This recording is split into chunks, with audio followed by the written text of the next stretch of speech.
Dans cette vidéo, nous allons chercher à améliorer notre code et notamment la partie sur la désignation des onglets, et donc cela va concerner principalement ici nos variables. Pour cela, nous souhaitons en fait simplifier le fait de toujours utiliser et de désigner ici l'onglet directement à chaque variable. Nous voulons en fait lui donner une variable qui désignera un onglet.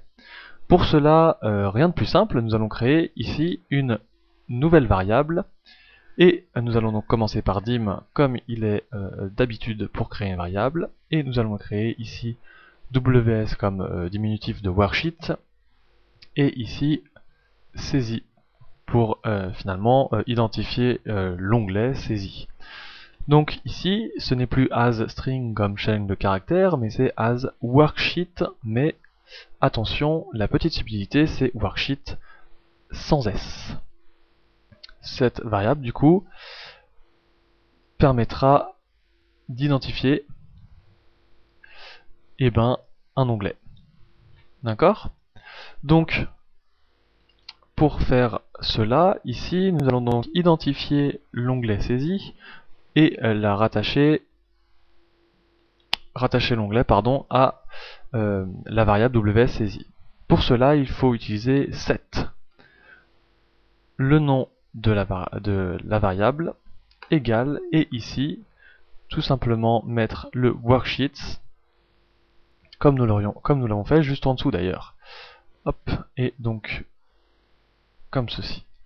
Ainsi, nous venons d'identifier en une ligne l'onglet saisi dans la variable ws saisie.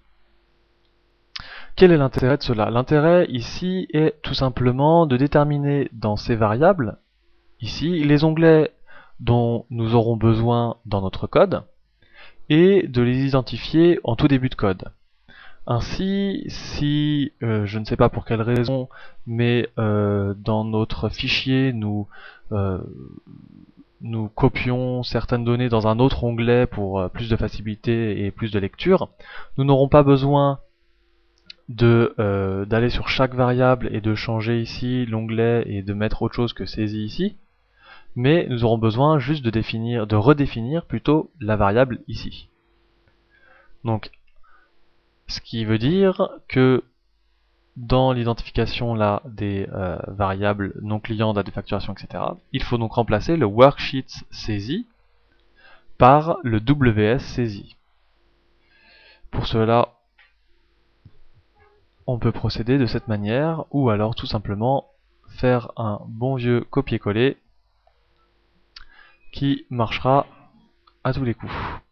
Ainsi, dans nos variables, nous avons maintenant l'identification de l'onglet saisi, qui nous permet d'avoir plus de lisibilité, et surtout, si demain nous changeons le nom de l'onglet, par exemple, ici, nous pourrions très facilement le renommer menu, et ainsi faire en cascade ce changement pour toutes nos variables. Donc hop, je vais remettre ici saisi. Et nous venons donc de simplifier notre code grâce à une variable worksheet qui est donc ws saisie.